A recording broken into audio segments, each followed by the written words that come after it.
اختراع الفي 12. لامبورغيني افنتادور اس في جي اللي يجيب محرك 6.5 لتر ناتشولي اسبيريتد بقوه 770 حصان، والفيراري اي 12 سوبر فاست اللي تجي تاني بنفس المحرك 6.5 لتر في 12 تنفس طبيعي اللي يولد 800 حصان. واخيرا الباغاني وايرا اللي تجيب المحرك الاسطوري تاع الاي ام جي الام 158 اللي صنعوه خصيصا لهاد السياره، يجي 6 لتر في 12 توين تيربو. ايا ديروا لي زيربود واستمتعوا بالسيمفونيه تاع الفي 12.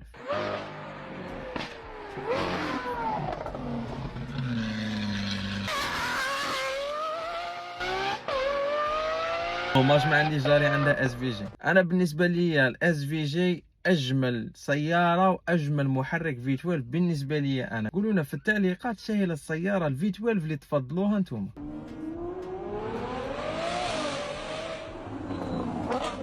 ايماجين تكون نايض صباح ربي وتسمع هذا الحس فين تجي.